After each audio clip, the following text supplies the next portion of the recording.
আর এমনও গরিব আছে আমাদের কাছে এই তো কয়েকদিন আগেও তিনজন মুসল্লি নাম বললে অনেকে চিনবেন, আল্লাহ এসে গুনগুন সুরে কান দেয়া বলে, হুজুর ঘরের অবস্থা বেশি ভালো না, আহারে ইফতারি করতে পরের কথা, সাহারি খাইতে যে পরিমাণ কষ্ট হয়, কোনো কিছুই নাই ঘরের মধ্যে। পায়রা আমার এই গরিব গুলোকে যদি আপনি খুঁজা ফেতরার টাকাটা আপনি আদায় করে দেন, টাকাতে টাকাটা দিয়ে দেন, আল্লাহর আরশ খুশি হয়ে যাবে।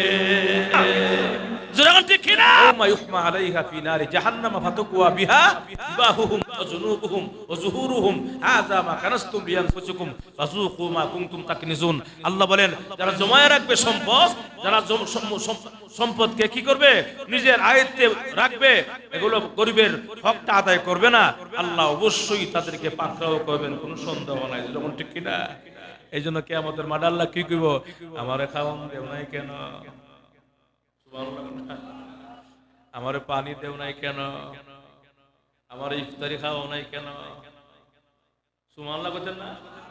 আরে আল্লাহ কি খায় নাকি? কেউ আল্লাহ খায়? আল্লাহ যাকাত নেয়। এই যে আল্লাহ কইলো, আমার খাবার দেও নাই কেন, আমারে তুমি ইফতারি করাও নাই কেন, আমাকে তুমি এটা করো নাই কেন, আমার সেবা করো নাই কেন? ইয়া আল্লাহ, এটা কি তক আল্লাহর ভাই মুখ কই আর সেবা করব কও? তখন ঠিক কিনা?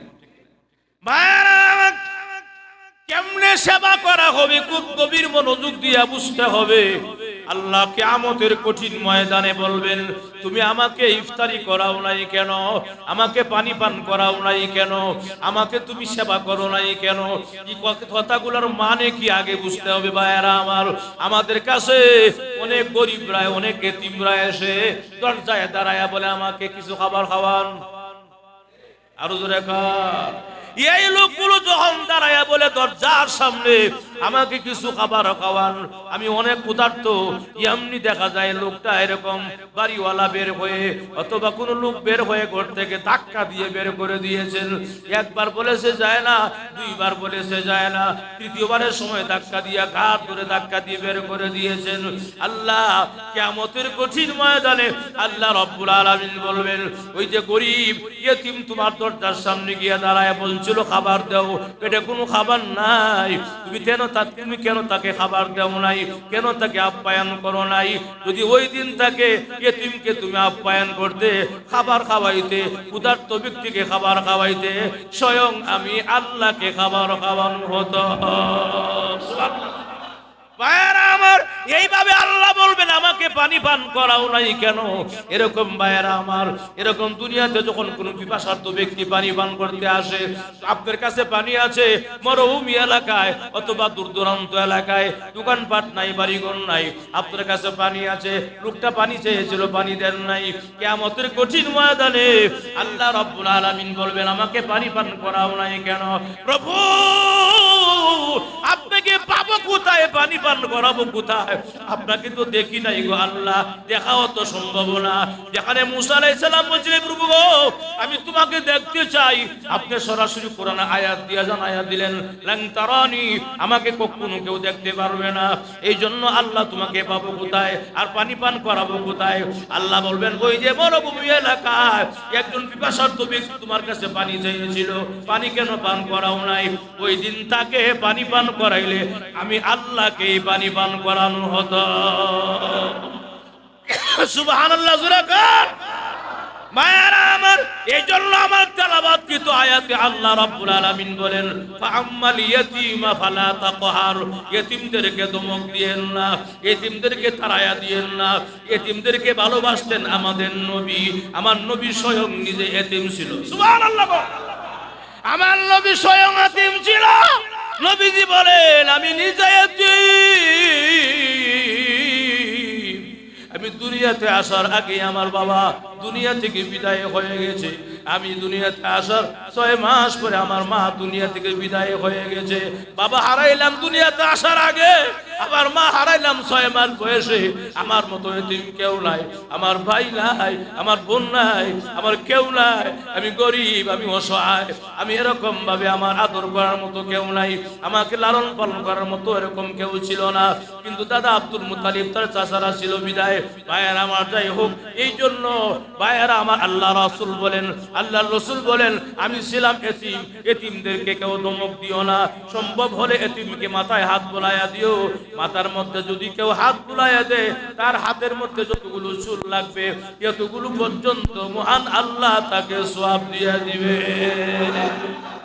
ভাইয়ারা আমার, এজন্য আসুন, ইতিমদেরকে ধমক দেওয়া যাবে না। ফাআম্মাল ইয়াতীমা ফালা তাকহার ওয়া আম্মাস সাইলা ফালা তানহার। সায়েলদেরকে তোমরা ধমক দিও না। সায়েল বুঝেননি, দরজা গিয়া বলেন, আমাকে 5টা টাকা দেন। আরো জোরে কম। আমি বুঝি না আপনারা আমার কথা বুঝেন কিনা, আওয়াজ কেন কম আসে বুঝি না। জোরে কোন ঠিক কিনা? এ মুসল্লি বাবাজি, এ নওজোয়ান যুবক ভাই, ও দাড়িওয়ালা বাবাজি, বাড়িওয়ালা বাবাজি, সম্পদওয়ালা মুসল্লিরা, আমার কাছে আপনার কাছে কত ভিক্ষু গায়ে হাতটা বাড়ায়া দেয়। আল্লাহ মাঝে মাঝে দেন, মাঝে মাঝে দেন না। তবে দেন আর না দেন সাবধান, ধমক দিয়া কষ্ট দিয়েন না, নবী নিজে কষ্ট পায়। যেমন ঠিক না ভাইয়ারা আমার, এই জন্য রাসূল দোয়া করেছেন, আল্লাহুম্মা হাইনা মিসকিনা ওয়া আমিতনি মিসকিনা ওয়াহশুরনি ফি জুমরাতিল মাসাকিন। আল্লাহ দুনিয়াতে আমাকে এতিমদের সাথে চলাফেরা করার তৌফিক দাও, এতিমদের সাথে আমাকে মরণ দাও, এতিমদের সাথে আমাকে হাসর মাঠে উঠায়ও। জোরে কন্না সুবহানাল্লাহ। রাসূল বলেন, আমি নিজে ছিলাম এতিম, এতিমদেরকে মহব্বত করি, এতিমদেরকে মায়া করি রে। এতিমদেরকে যারা মায়া মহব্বত করবে, আমি আল্লাহ, আমি রাসূল নিজেও তাদেরকে মহব্বত করব। মায়েরা আমার, এই জন্য এতিমদেরকে ধমক দেওয়া যাবে না। আল্লাহ এতিমদেরকে মহব্বত করলে আল্লাহ খুশি হয়, এতিমদেরকে মহব্বত করলে নবী খুশি হয়, এতিমদেরকে মহব্বত করলে আল্লাহর রাসূলের সঙ্গে জান্নাতে যাওয়া যাবে। কেমন নবী আমার, রাসূল দোয়া করেছেন, আল্লাহুম্মা আহিনা মিসকিনা। আল্লাহ দুনিয়াতে আমাকে এতিমদের সাথে হায়াত দাও, চলাফেরা করার সুযোগ দাও। আল্লাহুম্মা আহিনা মিসকিনা ওয়া আমিতনি মিসকিনা ওয়াহশুরনি ফি জুমরাতিল মাসাকিন। এতিমদের সাথে উঠা বসা করার সুযোগ দাও, এতিমদের সাথে মরণ দাও, এতিমদের সাথে কিয়ামতের মাঠে আমাকে উঠাইও। কেমন দোয়াটা করেছেন আল্লাহ রাসূল। এই কথাটা বলেন নাই, বাড়িওয়ালার সাথে আমারে উঠাইও, রাজা বাদশার লোক আমারে উঠাইও, এই কথাটা আল্লাহ বলেন নাই। আল্লাহ রাসূল বলেন নাই, আল্লাহর রাসূল বলেছেন এতিমদের সাথে আমাকে উঠাইও।